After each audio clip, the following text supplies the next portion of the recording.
Salam Bapak Ibu Saudara yang dikasihi oleh Tuhan Yesus Kristus. Salam sejahtera buat kita semua dimanapun berada.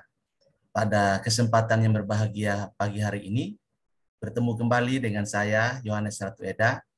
Apa kabar Bapak Ibu Saudara?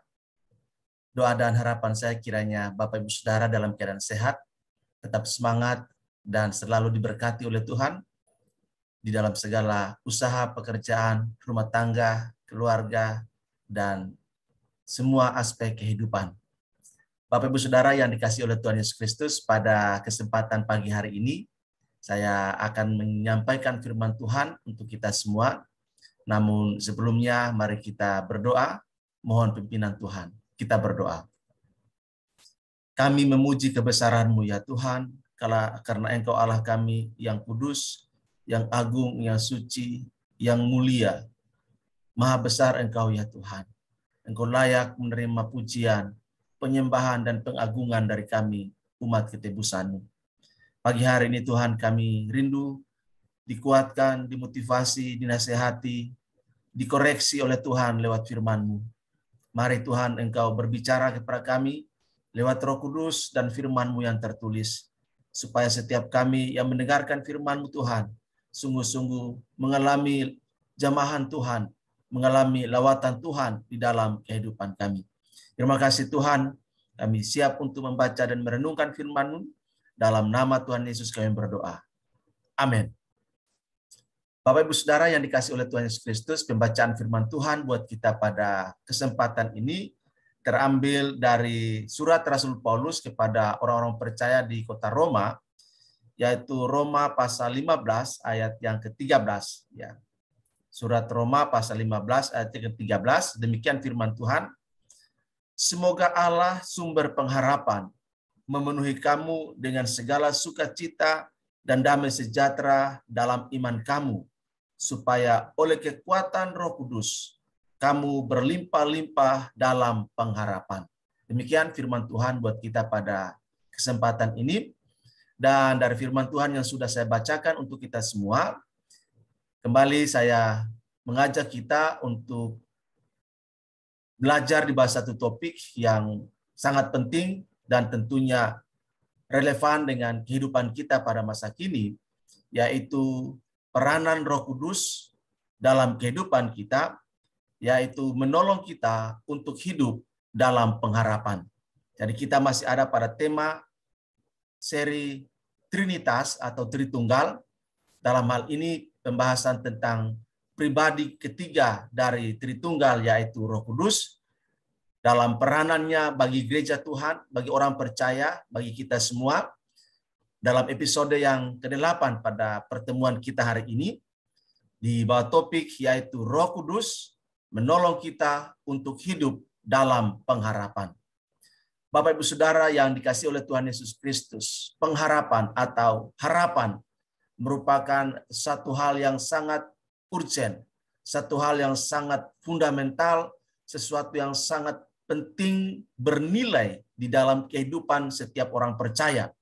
Itu sebabnya kalau kita membaca Alkitab, baik perjanjian lama maupun perjanjian baru, maka salah satu tema penting yang disampaikan, yang diberitakan oleh para nabi dan para rasul adalah tentang pengharapan kepada Allah. Nah, kenapa pengharapan ini menjadi satu hal yang sangat penting, yang fundamental di dalam kehidupan kita? Oleh karena memang jika pengharapan itu tidak ada di dalam kehidupan manusia, maka manusia itu akan mengalami keadaan yang paling buruk dalam hidupnya. Kenapa? Karena memang dalam kehidupan kita di akhir zaman ini ada banyak tekanan, ada banyak masalah, ada banyak pergumulan, ada banyak ujian yang terus dihadapkan kepada kita semua. Sehingga kalau kita tidak punya pengharapan, maka kita akan dihancurkan oleh semua pergumulan, semua persoalan, semua masalah yang terjadi dalam kehidupan kita. Masalah rumah tangga, masalah keluarga, masalah pekerjaan, masalah bisnis, masalah masa depan, masalah studi, masalah ekonomi, masalah bangsa, masalah bencana alam, dan lain sebagainya, Semua itu bisa kita hadapi, bisa kita lewati kalau kita punya pengharapan. Tapi kalau tidak punya pengharapan, maka hidup kita akan hancur.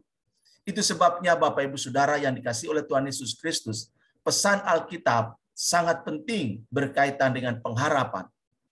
Dan pengharapan yang disampaikan oleh Alkitab kepada kita adalah pengharapan yang tertuju, pengharapan yang berasal dari atau bersumber pada Allah. Dan pengharapan itulah yang tidak akan pernah melemahkan kita. Pengharapan kepada Allah tidak akan pernah mengecewakan kita. Pengharapan kepada Allah selalu baru setiap hari. Bagi Anda, bagi saya, bagi kita semua. Alkitab katakan bahwa orang-orang yang menaruh harapannya kepada Tuhan Allahnya tidak akan pernah dipermalukan. Itu pesan Tuhan buat kita semua. Sehingga pada pagi hari ini, dalam catatan Rasul Paulus, memberikan informasi yang sangat berharga, bernilai bagi kita semua. Dikatakan, semoga Allah sumber pengharapan. Semoga Allah sumber pengharapan. Jadi Paulus menegaskan kepada orang Kristen di Roma, bahwa sumber pengharapan mereka ada pada Allah Israel. Ada pada Allah di dalam nama Tuhan Yesus Kristus. Dan demikian juga dengan kita, bahwa sumber pengharapan kita sebagai gereja Tuhan, sebagai umat Allah di akhir zaman ini bersumber daripada Tuhan Allah kita di dalam nama Tuhan Yesus Kristus. Semoga Allah sumber pengharapan memenuhi kamu dengan segala sukacita dan damai sejahtera dalam iman kamu. Paulus berdoa supaya orang-orang percaya, orang-orang kudus, jemaat Tuhan di kota Roma menikmati dan mengalami kelimpahan sukacita dan damai sejahtera dari Allah yang adalah sumber pengharapan mereka. Begitu juga dengan kita hari ini. Firman Tuhan menjadi bagian bagi kita bahwa Allah sang sumber pengharapan itu akan melimpahi kita dengan sukacita dan damai sejahtera melampaui segala kesukaran, kesulitan, masalah, persoalan yang kita hadapi dalam kehidupan hari-hari ini. Kita tahu bahwa saat ini ada banyak orang yang mengeluhkan tentang langkanya minyak goreng. Harga-harga melonjak tinggi dan ini menimbulkan banyak persoalan, banyak kesulitan bagi banyak orang. Tetapi sebagai orang percaya, sebagai umat Allah, kita bersyukur bahwa kita punya Tuhan Allah yang hidup dan berkuasa, sumber pengharapan yang dalam kasih karunia-Nya, Ia akan melimpahi kita dengan sukacita dan damai sejahtera di tengah-tengah keadaan ekonomi yang tidak pasti, di tengah-tengah keadaan kehidupan yang tidak memberi harapan, namun bagi kita selalu ada harapan. Bapak Ibu Saudara yang dikasihi oleh Tuhan Yesus Kristus, selanjutnya Rasul Paulus katakan, supaya oleh kekuatan Roh Kudus, kamu berlimpah-limpah dalam pengharapan. Inilah peran, tugas, dan fungsi Roh Kudus dalam episode yang ke-8 ini. Yang saya jelaskan untuk kita semua, betapa pentingnya peranan Roh Kudus dalam kehidupan kita. Bahwa oleh kekuatan Roh Kudus, Anda dan saya, kita semua sebagai umat Allah, kita diberi kekuatan untuk tetap berpengharapan kepada Tuhan Allah kita. Sehingga tidak ada rasa putus asa, tidak ada rasa kekecewaan, tidak ada rasa ingin menyerah dalam kehidupan kita, karena ada Roh Kudus di dalam kehidupan yang memberikan kekuatan kepada kita untuk tetap berharap, sama seperti Abraham. Dikatakan oleh Rasul Paulus dalam surat Roma, bahwa sekalipun Abraham tidak ada alasan untuk punya pengharapan, tetapi dia tetap berharap. Artinya sekalipun tidak ada hal yang bisa diharapkan, Abraham dalam iman tetap berharap kepada Tuhan Allahnya. Begitu juga dengan kita, sekalipun tidak ada alasan buat kita untuk berharap dalam hidup ini, tetaplah berharap. Kenapa? Karena masih ada Tuhan, masih ada Allah yang hidup dan berkuasa, masih ada Yesus Kristus juru selamat kita. Roh Kudus ada bersama kita yang terus memberikan penguatan secara supranatural bagi kehidupan kita, bahwa di dalam Roh Kudus selalu ada pengharapan. Paulus katakan, supaya oleh kekuatan Roh Kudus kamu berlimpah-limpah dalam pengharapan. Artinya bahwa dengan kekuatan Roh Kudus, di tengah-tengah kesulitan, kesukaran hidup yang kita alami, di tengah-tengah tekanan, penderitaan yang kita rasakan, pengharapan kita itu bagikan gelombang yang bergulung-gulung kekuatannya yang diberikan oleh Roh Kudus, sehingga kita tidak mudah menyerah, kita tidak mudah putus asa, tidak mudah meninggalkan Tuhan, tidak mudah menyangkal Tuhan, murtad dari Tuhan, karena keadaan hidup yang sulit dan sukar. Bagi mereka yang bunuh diri, itu terjadi oleh karena mereka sudah tidak punya pengharapan. Mereka berpikir masalah terlalu berat sehingga tidak ada lagi jalan keluar, tidak ada lagi solusi bagi mereka, sehingga mereka mengakhiri hidupnya dengan cara mereka sendiri. Ada yang minum racun, ada yang lompat dari gedung yang tinggi, ada yang gantung diri, dan macam-macam cara mereka untuk mengakhiri kehidupan. Kenapa bisa demikian? Karena mereka sudah kehilangan pengharapan dalam kehidupan mereka. Tapi kita bersyukur sebagai gereja Tuhan, sebagai umat Allah yang dikasihi oleh Allah, yang telah ditebus oleh Allah melalui pengorbanan Yesus Kristus di atas kayu salib. Kita diberi Roh Kudus, Parakletos, yang memberikan kekuatan bagi Anda, bagi saya, bagi kita semua, menghibur kita dan melimpahi kita dengan kekuatan yang dahsyat, sehingga Anda dan saya, kita semua selalu ada harapan di tengah-tengah ketiadaan harapan dalam hidup ini. Karena itu Bapak Ibu Saudara, saya mengajak kita semua pada kesempatan ini supaya kita terus membangun intimasi, membangun persekutuan, membangun pemahaman kita tentang peranan, tugas, dan fungsi Roh Kudus dalam kehidupan gereja Tuhan, dalam kehidupan kita pribadi lepas pribadi. Ada banyak kesaksian yang diceritakan kalau kita membaca dalam berbagai literatur, bahkan di media sosial, di internet, kita menemukan ada banyak kesaksian tentang bagaimana orang-orang pada zaman Hitler, pada zaman Nazi, mereka orang-orang percaya, orang-orang Kristen itu betul-betul dalam kem-kem tentara Nazi. Mereka mengalami keadaan yang sukar. Mereka diperlakukan dengan sangat kasar. Tetapi mereka yang punya pengharapan, mereka bisa keluar sebagai pemenang dari tekanan yang dilakukan oleh tentara-tentara Nazi di kem-kem pengungsian Nazi. Nah, Bapak Ibu Saudara yang dikasihi oleh Tuhan Yesus Kristus, bahkan tokoh-tokoh dalam Alkitab, yang saya katakan salah satunya adalah Abraham.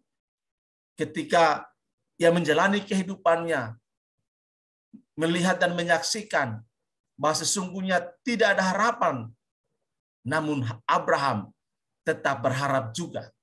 Begitu pula dengan kita Bapak Ibu Saudara. Mungkin engkau sudah mulai kehilangan harapan. Mungkin engkau sudah mulai lemah. Mungkin engkau berpikir tidak ada lagi jalan keluar. Mungkin engkau berpikir masalah saya terlalu berat, sehingga engkau mulai berpikir untuk menyerah, untuk mengakhiri hidupmu. Firman Tuhan pada kesempatan ini, jika engkau mendengarnya, bangkitlah. Masih ada harapan. Selama kita bersama dengan Tuhan Yesus Kristus, selama kita bersama dengan Roh Kudus, selama kita bersama dengan Bapa Surgawi, selalu ada harapan di tengah-tengah ketiadaan harapan. Selalu ada jalan keluar di saat ada jalan buntu. Selalu ada jawaban ketika kita tidak punya jawaban. Karena itu Bapak Ibu Saudara, mari tetaplah menaruh harapan kepada Tuhan Allah kita, dan Roh Kudus akan memberikan kekuatan kepada kita sehingga kita berlimpah-limpah, bergulung-gulung kekuatan kita untuk terus berharap kepada Tuhan. Satu hal yang kita harapkan saat ini ialah kedatangan Kristus yang kedua kali. Dan dalam menantikan kedatangan Kristus yang kedua kali, ada tantangan, ada penderitaan, ada ujian. Tetapi harapan kita tujukan kepada Tuhan Yesus Kristus melampaui situasi dan kondisi yang terjadi saat ini. Dan kita percaya bahwa Tuhan Yesus Kristus yang bangkit dari antara orang mati, hidup dan naik ke surga, dia pasti akan datang kembali untuk menggenapi janjinya bahwa Anda dan saya, kita semua yang percaya kepadanya, menerima dia sebagai Tuhan dan Juru Selamat secara pribadi, bukanlah iman yang kosong, tetapi iman yang pasti. Dia akan sempurnakan iman kita pada saat dia datang pada kali yang kedua. Dan karena itu, tugas, peranan, fungsi Roh Kudus dalam kehidupan kita, memberikan kepada kita berlimpah-limpah kekuatan untuk terus berharap akan kedatangan Kristus. Biarlah firman Tuhan pada kesempatan ini boleh menginspirasi dan memberi semangat kepada kita untuk tetap berharap kepada Tuhan, sebab ada Roh Kudus yang memberikan kekuatan kepada kita. Mungkin engkau sedang mengalami sakit yang luar biasa, penderitaan yang luar biasa. Taruh harapanmu kepada Tuhan Yesus Kristus. Roh Kudus akan memberikan kekuatan kepadamu untuk berharap dengan sungguh-sungguh. Dan harapanmu kepada Kristus, harapanmu kepada Bapa Surgawi, pasti akan menjadi kenyataan. Tuhan kiranya memberkati kita semua. Amin. Mari kita berdoa. Kami mengucap syukur kepadamu ya Tuhan buat kebenaran firman-Mu yang begitu indah bagi kami pada pagi hari ini. Kami diingatkan tentang fungsi, tugas, peranan Roh Kudus dalam kehidupan kami sebagai gereja Tuhan. Bahwa Roh Kudus menolong kami untuk hidup dalam pengharapan. Terima kasih Tuhan untuk pesan firman Tuhan yang begitu indah bagi kami pada kesempatan ini. Biarlah kami terus menaruh harapan kami kepadamu, karena harapan kepadamu ya Allah bukanlah harapan yang sia-sia, bukanlah harapan yang mengecewakan, tetapi harapan yang pasti, yang akan mendatangkan kehidupan, keselamatan, kesehatan, dan berkat-berkat daripada Tuhan. Berkati umat Tuhan yang mendengarkan firman-Mu, berkati hamba-Mu yang menyampaikan firman-Mu. Yang lemah Tuhan kuatkan, yang sakit Tuhan sembuhkan, yang susah Tuhan beri penghiburan, yang butuh jawaban, Tuhan berikan jawaban bagi mereka. Yang mengalami kesulitan, mengalami jalan buntu, Tuhan buka jalan bagi mereka. Terima kasih Bapa, terpuji, termulia Engkau, pimpin kami di sepanjang hari ini dalam segala aktivitas kami. Dalam nama Tuhan Yesus kami berdoa dan bersyukur. Haleluya. Amin. Bapak Ibu Saudara yang dikasihi oleh Tuhan Yesus Kristus, demikian firman Tuhan buat kita pada kesempatan ini. Selamat beraktivitas, selamat beribadah, selamat melayani bagi yang melayani, selamat hari Minggu, Tuhan Yesus berkati, dan shalom untuk kita semua. Amin.